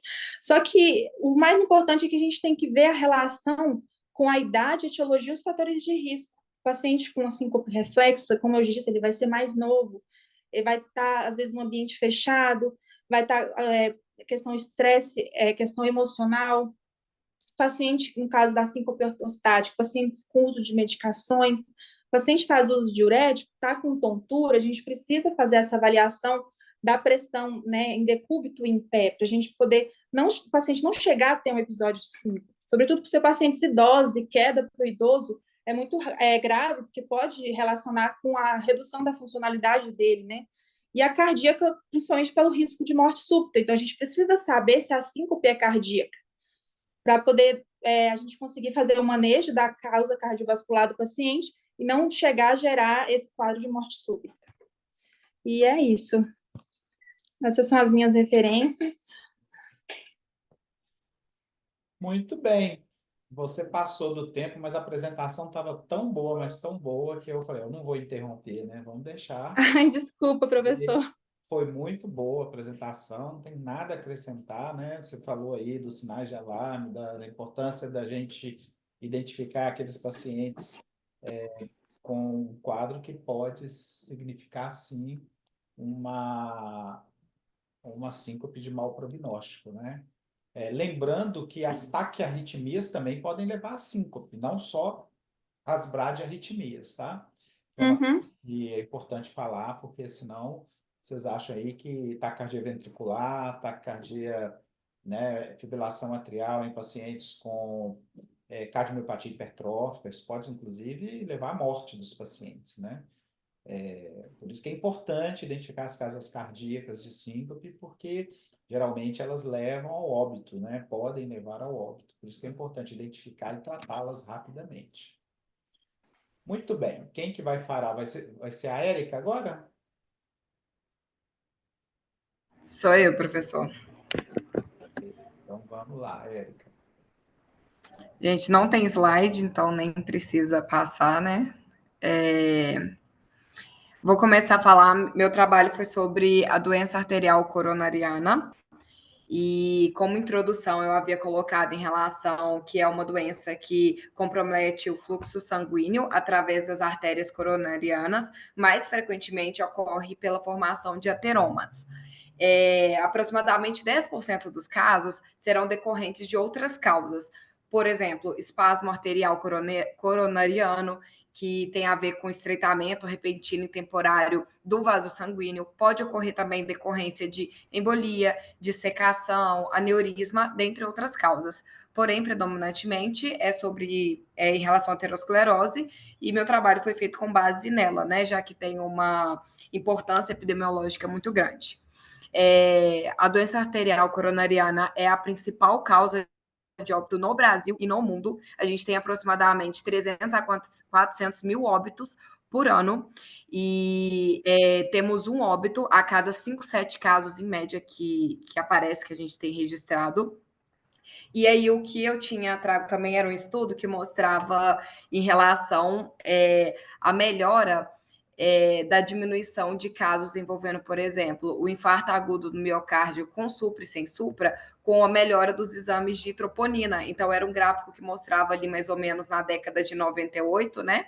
Nos anos 90 ali, por volta do ano de 1998, e mostrava uma transição de um gráfico que era justamente onde mostrava diminuindo a quantidade de casos envolvendo um IAM com supra e aumentando com sem supra, justamente ocasionado pela melhora dos exames relacionados à troponina, né?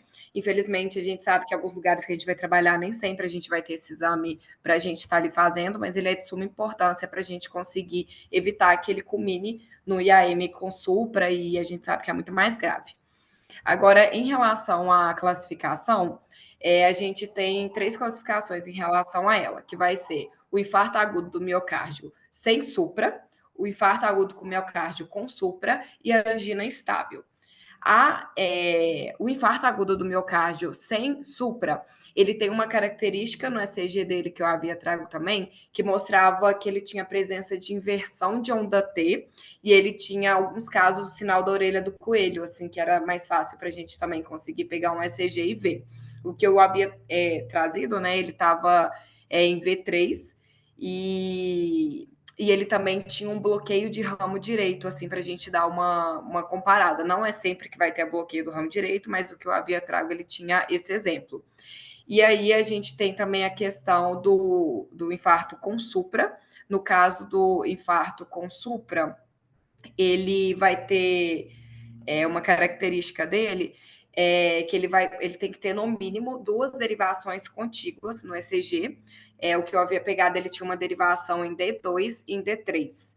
E a angina instável, que é importante a gente falar que dentro dessa classificação também, ela é um tipo de padrão de angina, a gente tem outros tipos de padrão de angina, e ela é cada vez mais frequente, ela tem ela tem a partir de 20 minutos ou mais, e ela pode se tornar, né, cada vez mais grave. Ela tem uma característica de ser progressiva, e ela não tem, e além disso, ela tem uma característica de não diminuir, mesmo você parando de fazer esforços. Então, ela pode iniciar, seja com você ter começado precipitadamente algum esforço maior, ou você mesmo, igual a gente viu o paciente de hoje, ele estava em casa, deitado, assistindo uma TV, e ele começou ali a ter uma dor muito forte no peito, que não passou, né? E ele, de fato, estava infartando, mas isso pode acontecer com o paciente também. E aí, ela tem essa característica também de não melhorar com vasos dilatadores, a questão do tempo, como a gente falou, acima de 20 minutos, e ela também, pela questão do padrão progressivo dela, tinha uma classificação da Sociedade Canadense Cardiovascular, que mostrava que ela pode acontecer prolongadamente, ou seja, ela dura mais tempo, ou frequentemente. Então, às vezes, era uma dor que ela estava em escala 1. O que é escala 1? Ela só aparecia no caso de você estar fazendo muito esforço físico. E aí ela... Gente, vocês estão me vendo? Que eu tinha apagado aqui, então, né? E aí ela podia ter evoluído para 2 ou para 3. Então, ela é um tipo de dor que ela tem uma evolução ali ao longo do tempo. Ela não é uma dor que começou e parou, nem nada. Ela está piorando à medida que o tempo passa, ou subitamente mesmo. Em relação também... é isso. Aí, em relação à fisiopatologia, eu trouxe a questão da aterosclerose para a gente falar sobre ela, como ela é uma das principais fisiopatologias associadas à doença arterial coronariana. Ao longo dos anos, nós teremos uma lesão no endotélio das nossas artérias, que vai estar ali ocorrendo devido à questão de fatores modificáveis e não modificáveis, seja obesidade, dislipidemia familiar, tabagismo, alimentação, sedentarismo, dentre outras condições, ela acontece ao longo dos anos.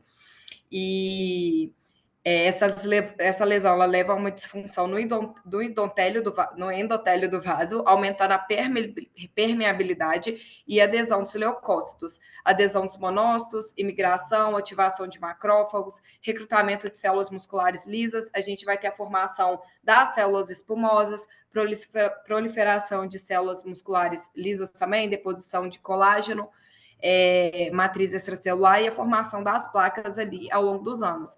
Então, tem pacientes que vão ter maior quantidade de placa, menor quantidade de placa associada a fatores, como a gente já citou, modificáveis e não modificáveis ao longo dos anos.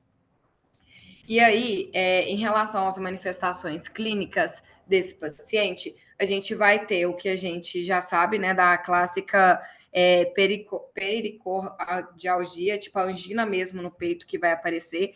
Inclusive, eu tinha trago, né, que a gente fala, a angina do peito, ela já como fala, desde antigamente o Hipócrates foi a primeira pessoa que a gente tem relatos que falou sobre ela, né, que é a angina pectoris, e ao longo dos anos a gente sempre tem laudos históricos, né, deles trazendo essa sintomatologia que é tão importante no caso de uma doença arterial coronariana. A gente pode ter a presença de dispneia, a presença de dores com ou sem irradiação, então é muito importante a gente ter atenção para uma dor de irradiação que pode ser em um braço ou pode ser inclusive nos dois, na região do pescoço, mandíbula. O paciente pode até mesmo queixar de dor no dente, não é muito comum, mas também pode acontecer. É uma dor que eles costumam fechar a mão para mostrar que pode ser aqui retroesternal ou pode ser na região do precordial mesmo. É uma dor que a gente vai ter que classificar para ver como que ela está sendo, né? Se está começando, como a gente já falou, se trata de uma angina estável, se de fato já é o paciente infartando. Pode vir acompanhado de sintomas como náusea, vômito, sudorese, como o paciente de hoje, ele fala que há 15 anos atrás ele teve uma sudorese muito importante e que aí ele foi ter esse sintoma novamente depois de 15 anos e pela suadeira que ele teve, juntamente com a taquicardia, né, e o aperto do peito, ele falou, nossa, estou infartando, vou procurar uma unidade de saúde para me ajudar. Então, a gente pode ter a presença desses sintomas e dentre outros também que podem aparecer. E a questão da doença arterial coronariana, eu trouxe sintomas que acontecem numa fase mais aguda, né? Então, é quando a gente já está tendo ali a presença de uma obstrução, alguma coisa. Só que muitas vezes esse paciente pode passar anos da vida dele assintomático, porque ele está tendo ali a formação de aterosclerose, mas ele não sabe, e até ele ter algum efeito, muitas vezes ele só descobre que tem, né, um comprometimento vascular quando ele passa por um desses episódios e precisa passar por um cateterismo, algum procedimento hospitalar. Deixa eu ver, eu tinha feito mais algumas anotações aqui. E é muito importante a gente falar também o que a gente citou hoje sobre o equivalente anginoso, porque alguns pacientes podem chegar no pronto atendimento para a gente questionando, por exemplo, de dispneia. Então, não é um sintoma muito comum quando a gente pensa, em vez dele ter angina no peito, ele vai ter dispneia, mas a gente precisa ter atenção, principalmente no caso de mulheres, obesos, pacientes diabéticos, eles podem ter uma propensão maior de ter uma dispneia, e a gente, como o professor falou, a gente deixar passando batido por achar que é uma crise de ansiedade ou uma outra coisa, não se trata de um sintoma tão grave, né? Que é a questão que a gente sabe que tempo é músculo, então a gente precisa estar atento a toda essa sintomatologia dos nossos pacientes.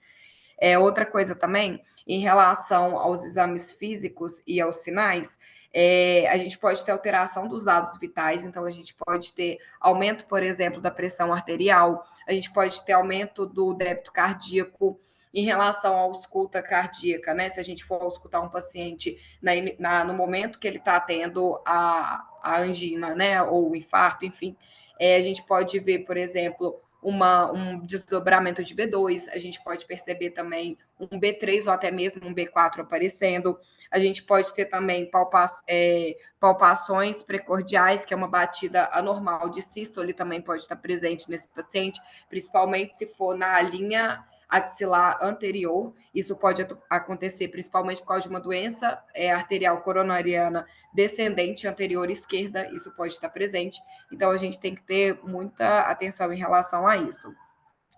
O mecanismo da dor, inclusive, ele não é completamente compreendido, mas a dor da angina, a gente sabe que ela tem muita associação também com a questão da acidose que está acontecendo naquele momento, ela tem relação com a liberação de lactato, com a baixa que a gente tem de ATP, né, já que a gente não está tendo perfusão ali naquele miócito, a liberação de bradicinina, de histaminas, e aí a questão da dor também, ela passa também por a questão da estimulação dos dermátodos que a gente tem naquela região, e também pela questão do nervo aferente simpático, que a gente tem as inervações naquela região e que acabam culminando naquela dor característica da angina.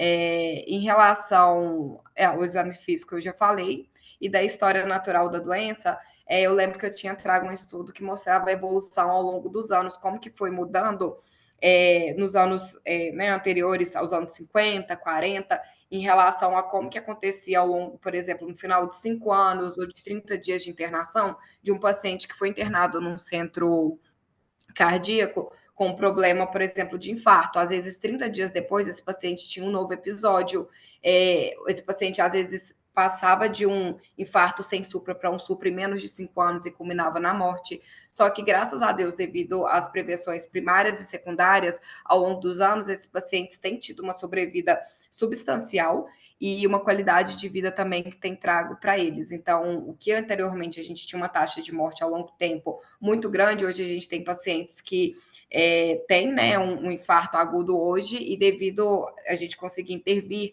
tanto no ambiente hospitalar quanto um acompanhamento com medicamentos mais modernos e tudo mais, a gente consegue estender muito bem a vida desse paciente e diminuir a possibilidade dele ter um segundo episódio em 30 dias pós-internação ou até 5 anos após a internação dele, um primeiro episódio. E aí é isso, é tudo que eu lembro. E se tiver mais alguma pergunta para fazer, eu posso, inclusive, depois fazer um novo slide e mandar, mas eu tenho com minhas referências do UpToDate aqui que eu usei para o trabalho. Muito bem aí. Você apresentou Nossa, maravilhosamente bem, né? gente. Ai, meu Então, foi Deus. muito bom, apresentou bem, você fez uma revisão concisa aí sobre tudo, né? O que aconteceu, sobre as manifestações, sobre os tipos de infarto, sobre a fisiopatologia. Eu estava até comentando aqui com a Letícia que você está com afiadinha na fisiopatologia da aterosclerose, né? O que é algo raro da gente ver. Muito bom, gostei muito da apresentação, tá vendo? O slide não ficou devendo em nada, pode ficar tranquilo. Nossa, juro, pessoas, você não tem noção do desespero na hora que eu vi esse trem apagando. Demorou tanto para fazer, eu acho que a gente fica tentando emperequetar, gente, que a mulher, se tivesse tacado tudo no slide, não teria dado tanto problema. Não, tá ótimo, tá tranquilo. Então, agora, por último, é a Júlia, não é? Isso, agora sou eu, Tá gente. bom, muito bom. Eu acho até que foi bom a gente seguir a ordem, porque o meu trabalho é o único que não é de uma doença, né? São das bulhas. E eu vou citar quase todas as doenças que as meninas falaram, então eu acho que vai ser um bom encerramento. Vamos ver aqui. Compartilhar.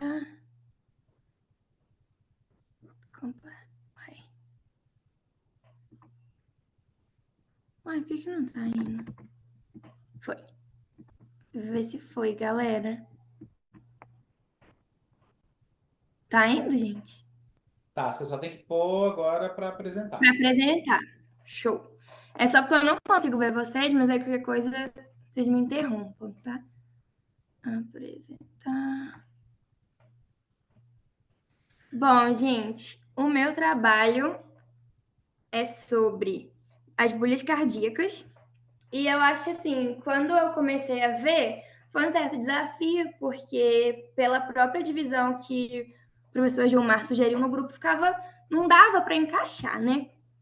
Mas eu, estudando e tal, eu resolvi trazer as informações que eu acho mais relevantes, apesar de ser um tema muito básico, assim, da cardiologia, né? Uma das primeiras coisas que a gente aprende na sêmio. É um tema, assim, que se a gente for aprofundar, poderia ficar horas aqui falando, e tem uma utilidade clínica muito grande, né? Então, com o estetoscópio e um sonho, você consegue descobrir muitas coisas. Vamos lá. Bom, primeiro eu vou falar de B1 e B2, né? A primeira e segunda bulhas. B1 é um som de uma média frequência, ele é mais audível no foco tricúspide e logo depois no foco mitral.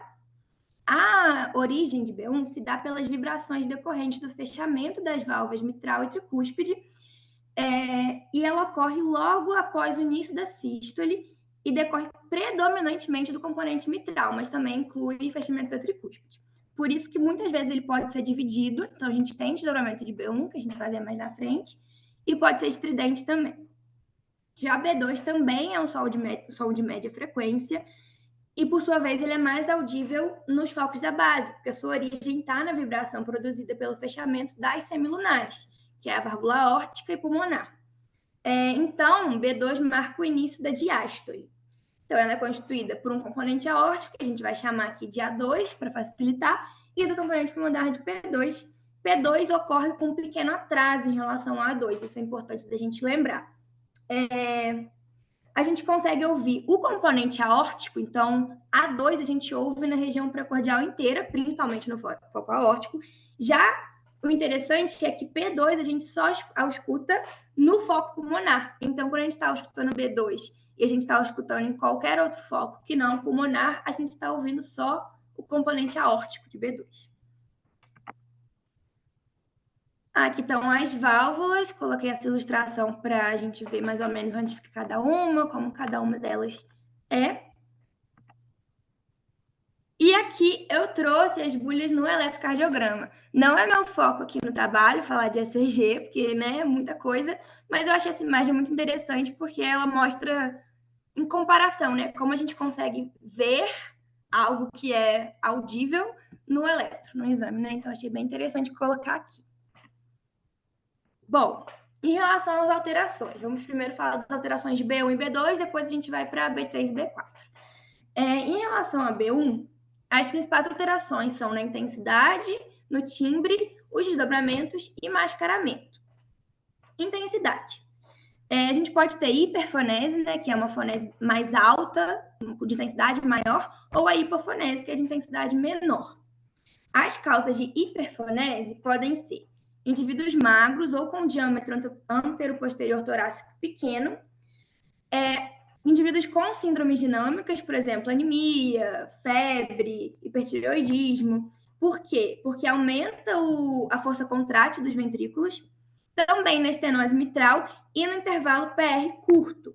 Na estenose mitral, o que acontece? Como as meninas também já citaram, né? A pressão atrial esquerda ela vai estar mais alta, então a válvula vai estar mais tensa. Então, quando ela só vai fechar no momento que a pressão estiver mais alta, então ela vai fechar com mais força ainda, por isso fica mais alto. E no caso do intervalo PR curto, a contração atrial se aproxima mais da ventricular. Se a gente parar para pensar que no momento da contração atrial a abertura da válvula é máxima, como tem a contração ventricular precoce, a incursão dos folhetos vai ser maior. Isso vai gerar a hiperfonese também. Em relação à hipofonese, a gente tem indivíduos obesos, musculosos ou com o diâmetro antero-posterior aumentado, que é o caso de indivíduos com DPOC ou com cifose. Processos pericárdicos, principalmente derrame pericárdico, válvula mitral com folhetos calcificados, que é o caso da estenose mitral, com a degeneração da válvula, regurgitação mitral, intervalo PR longo ou estados de hipocontrabilidade miocárdica, influência de cardíaca de baixo débito, ou seja, algumas alterações que a gente vê no infarto agudo do miocárdio, na insuficiência cardíaca e no choque cardiogênico. Em relação ao timbre e tonalidade, eu acho que vale a pena destacar o caso da estenose mitral, porque as válvulas vão ficar mais rígidas, né? Então, o ruído, quando elas se fecharem, vai ser mais intenso, mais agudo e com um timbre metálico. Em relação ao desdobramento, o que acontece? Normalmente, o componente mitral, ele ocorre mesmo um pouquinho antes do componente tricúspide. Só que, no desdobramento de B1, esses componentes se afastam, geralmente pelo atraso de T1, que já viria depois de toda forma.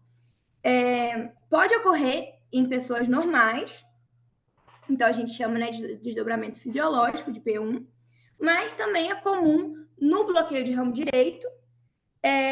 Só que nesses casos a gente precisa fazer um diagnóstico diferencial, porque a gente pode confundir esse desdobramento com um kick ou com uma B4. Então é importante estar com o ouvido treinado nesses casos.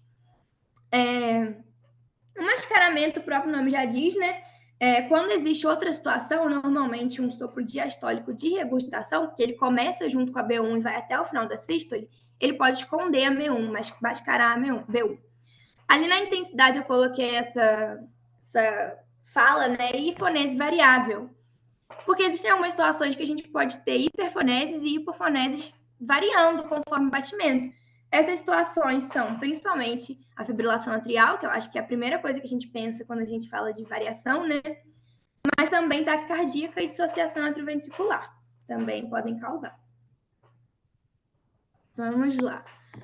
As alterações de B2 que valem mais assim a nossa atenção são a intensidade de desdobramento. Ali na intensidade, eu dividi, tanto na hiperfonese quanto na hipofonese, as causas derivadas do componente aórtico e as causas derivadas do componente pulmonar. Por quê? Porque as causas derivadas de A2 a gente vai ouvir melhor no foco aórtico e as causas derivadas de P2 a gente vai ouvir melhor no foco pulmonar. Então, é interessante a gente ter esse conhecimento prévio, teórico, porque na hora de escutar, isso vai fazer total diferença nas nossas hipóteses diagnósticas, né? As causas de hiperfonese de B2 principais são as síndromes hiperdinâmicas, que são de componente A2, e também de componente A2 a gente tem hipertensão arterial sistêmica, dilatação da aorta ascendente, que é muito comum tanto em idosos quanto em hipertensos. Já em relação ao componente pulmonar, a gente tem a hipertensão arterial pulmonar e a dilatação da artéria pulmonar. Em relação à hipofonese, a gente tem principalmente processos pericárdicos, principalmente derrame pericárdico. Aí, em relação ao componente aórtico, temos hipotensão arterial, estenose aórtica ou calcificação dos folhetos, e com folhetos aórticos e estenose pulmonar. Interessante também uma curiosidade que eu achei nas referências é que a fonese de B2, ela ajuda muito a gente no diagnóstico diferencial entre estenose valvar aórtica e esclerose do anel aórtico. Porque na estenose aórtica vai levar a hipofonese, enquanto na esclerose do anel a gente tem uma hiperfonese. Então é interessante também a gente ver como que as bulhas, né, ajudam a gente na semiologia, na prática, né? Em relação ao desdobramento, a gente vai dividir o desdobramento de B2 em 3. Vamos começar pelo fisiológico. Vamos lá, o que acontece normalmente com a gente? Durante a nossa inspiração, lembrando que o desdobramento de B2 ele vai ter uma relação muito forte com a nossa respiração, né? Então, quando a gente inspira, o retorno venoso do coração vai aumentar porque vai ter uma redução da pressão intratorácica. Com isso, o volume do coração direito vai aumentar e vai haver, consequentemente, um prolongamento da sua ejeição. Ou seja, vai demorar mais para a válvula pulmonar fechar. Então, esse desdobramento fisiológico, ele tem a sua origem no retardamento de P2. E ele é muito comum em crianças e adolescentes e mais audível no foco pulmonar. Já em relação ao desdobramento amplo, também chamado de desdobramento fixo, ele também vai ser pelo atraso no fechamento de P2. Mas então, por que ele é amplo, fixo? O próprio nome já dá uma dica para a gente. Se o primeiro fisiológico está só na inspiração, o amplo a gente consegue ver em toda a respiração. Por quê? Porque em algumas situações patológicas, como, por exemplo, bloqueio de ramo direito, disfunção ventricular direita, CIA e estenose pulmonar, o atraso dessa ejeção ventricular direita vai ser ainda maior do que seria no atraso fisiológico. Então, vai ter um desdobramento tanto na inspiração quanto na expiração. A transmissão de pressão entre os átrios, principalmente na CIA, né, comunicação interatrial, pode manter esse deslocamento fixo o tempo inteiro. E o desdobramento paradoxal, o nome também dá uma dica. A gente vê ele na expiração, mas não é exatamente porque só tem um desdobramento na expiração. É porque, na verdade, a gente tem o desdobramento na expiração, que é o patológico, só que o desdobramento lá fisiológico na inspiração vai meio que esconder. Como assim? Quando tem um atraso no início da sístole do ventrículo esquerdo, atrasa A2. Então, antes o problema estava porque P2 estava mantendo uma distância ainda maior, né? Já tinha uma distânciazinha, vai manter uma distância maior. Agora, o que vai acontecer é que o componente aórtico vai atrasar, de forma que ele antes vinha antes do pulmonar, agora vai vir depois, com um espaço entre eles. Só que, quando a gente tem essa situação, a gente continua tendo a questão fisiológica na inspiração, que vai fazer o P2, que agora está aqui, aproximar. Então, vai mascarar, por isso paradoxal, vai mascarar ele na inspiração. Então, a gente só vai ter um desdobramento na expiração. Esse gráficozinho aqui, ele é muito, muito bom. Depois eu vou até mandar para vocês no grupo, porque assim, ele resume tudo que eu falei aqui. Ele é realmente muito bom. A gente vê ali o que acontece. Esse primeiro é no fisiológico, né? Na inspiração, o pulmonar afasta um pouquinho. O segundo é o segundo é o fixo, na verdade, o terceiro. E o último é o paradoxal, porque a gente vê o componente aórtico passando.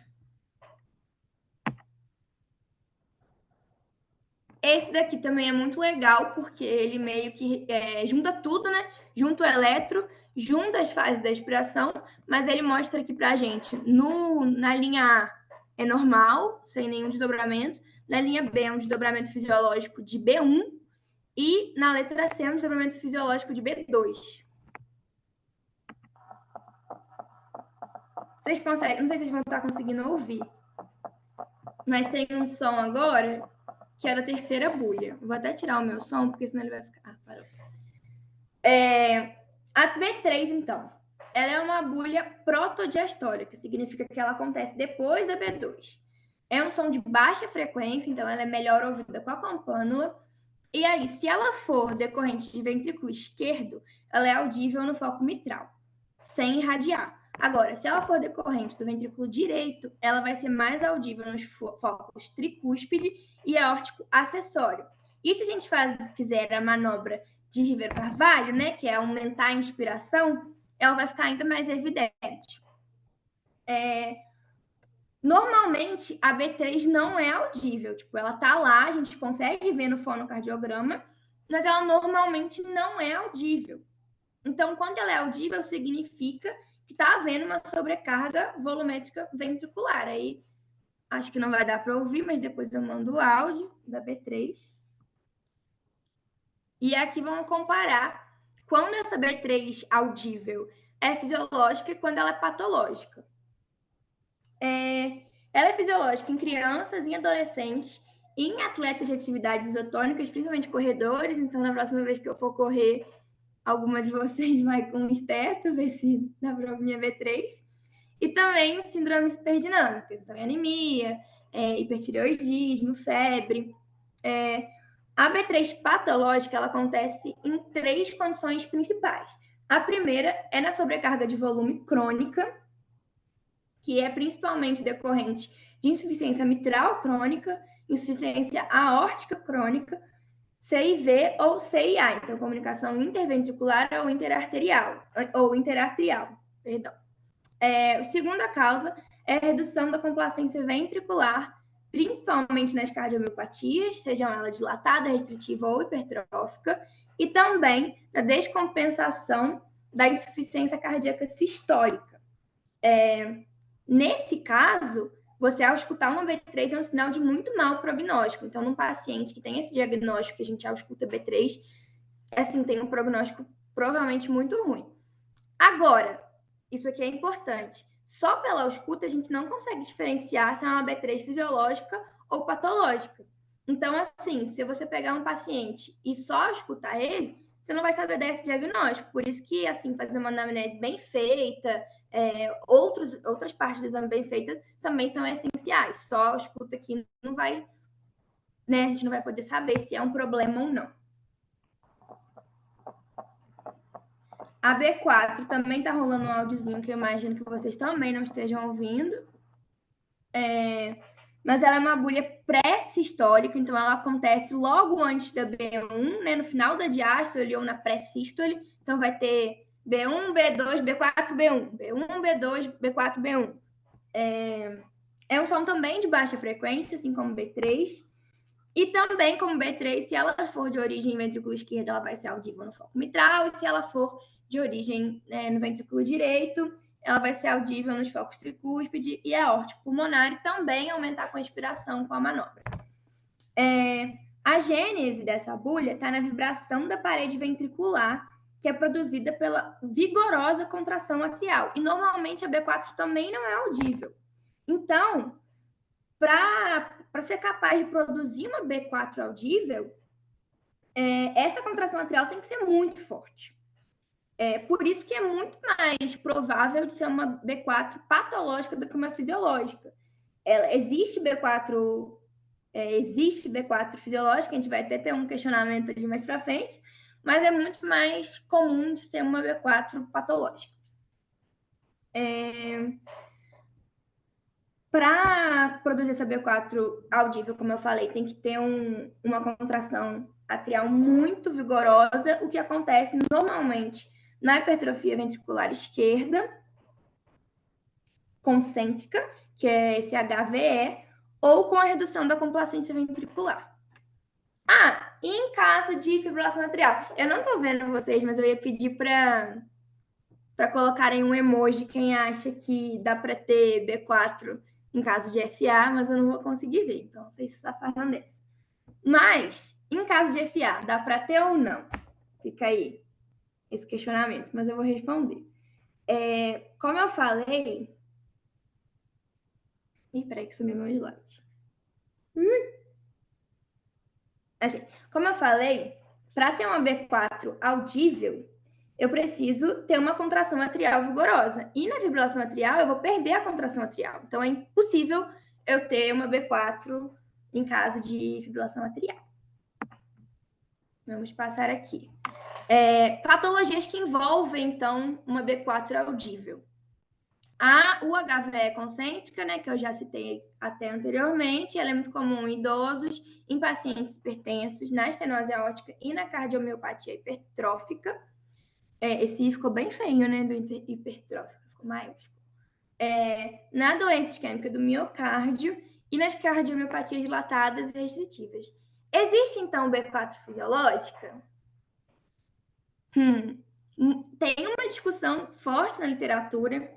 Tem gente que diz que não tem, alguns autores afirmam que não tem, mas assim, o que a gente tem de dado envolvendo uma B4 fisiológica seria em atletas que fazem atividade isométrica e que possuem uma hipertrofia ventricular concêntrica de leve a moderada. Então, muito mais difícil. Então, ao escutar uma B3, é muito mais fácil, muito mais provável ser uma coisa sem ser um problema, né, ser fisiológico, do que uma B4. Então, uma B4 normalmente já fica um sinal de alerta para a gente. Aqui estão minhas referências bibliográficas. E é isso, espero que eu tenha trazido um pouquinho desse tema, que é importante. Eu procurei relacionar muito ele com a clínica, né? Como que esse conhecimento que a gente vê tão teórico pode ser útil na nossa prática, na ausculta, no exame físico. E é isso. Muito bem. Então, respondendo, não existe B4 fisiológico, tá? Porque você mesmo citou aí, mas tem que ter uma hipertrofia leve. A hipertrofia já é uma alteração. Então, a Pois B4, é. ela não existe B4 fisiológica. Isso é questão de prova de residência, inclusive, tá, gente? Bom, Foi, inclusive, eu achei a resposta no livro do médio curso, inclusive. isso é prova de residência, que geralmente dá esse tipo de questão. Mas então, gente, olha, eu quero agradecer bastante todas vocês. Foi uma experiência muito legal de dar aula, né? Dar aula para vocês me trouxe realmente aquela sensação que vale a pena dar aula, né? Mesmo que a gente fica aí 2 anos dando aula para uma turminha, cada uma pior do que a outra, a gente fica, vou parar de dar aula, não dá, nossa, pelo amor de Deus. Aí, de repente, vem uma turminha igual vocês, ou de vez em quando, numa turma, a gente vê que tem um aluno que é muito bom, e eu vejo aí hoje vários alunos que já passaram, e são alunos aí, já muitos deles já são referência na área deles, né? A gente vê que o caminho é um só mesmo, né? Não tem outro, né? É estudar, é esforço, é correr atrás, saber que nós somos limitados, que o insucesso faz parte do nosso aprendizado, né? A gente vai errar, a gente vai acertar, a gente vai ver que a gente, olha, podia ter estudado mais, podia ter feito mais, mas assim, o caminho que vocês, do grupo de vocês estão seguindo, é o caminho certo, no meu modo de entender, né? Não existe um certo e um errado, mas existe algo que a gente sabe que está próximo do caminho de ser o caminho adequado para se tornar um bom médico, né? Não só conhecimento, não só, mas também não só parte de empatia, mas tem que ter algum grau de conhecimento. Mas vocês têm conhecimento, vocês têm muita empatia, o que é uma coisa muito rara hoje para alunos, e continuem todas assim, né? Continue assim, que eu tenho certeza que eu vou ouvir falar muito bem de vocês aí no futuro, né? Então, muito obrigado aí, né, por vocês terem me escolhido, né, fazer semiologia comigo. E eu estava comentando com a Bárbara, essa turminha eu fui privilegiado, porque ela é uma turminha muito boa. Então, eu fiquei muito feliz aí, espero que a caminhada de vocês seja muito feliz, com muito aprendizado, né, e que se tornem ótimas médicas, tem tudo para isso, tá? A prova está muito tranquila, não se preocupem. E em relação à pesquisa aqui, nós vamos continuar conversando, e em breve a gente deve ter oportunidades legais aí para bancos de dados, para a gente trabalhar juntos aí, tá bom? Deus abençoe. Gilmar, obrigada por tudo. Pode ter certeza que a gente aprendeu muito com você. Foi ótimo. Sim, professor, é uma honra para a gente ouvir essas palavras, até nos motiva, porque às vezes a gente fica desanimado, né? Que a faculdade é de sobrecarga da gente. Olha, vocês estão no Mas não é uma honra para a gente receber essas palavras, viu? Para a gente foi um privilégio ter tido essa semi com você.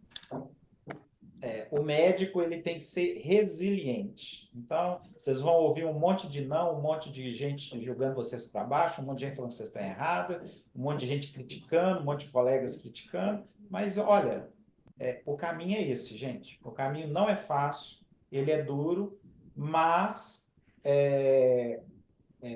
enfim, é o caminho. Se você quer ser uma boa médica, o caminho é esse: é estudar, correr atrás, trabalhar em grupo, ter empatia, agradecer sempre a Deus pelo dia que passou e pelo próximo dia que vai vir, pedir sempre para iluminar vocês para tomar as melhores decisões com seus pacientes no futuro, que o caminho é esse. Tá bom, gente? Tudo de bom. Em breve eu vou mandar o link aí da apresentação, tá bom? Fiquem com Deus e boa Obrigada. sorte amanhã na prova. Obrigada, Gilmar. Tchau, gente. Boa Obrigada, tarde. tchau, professor.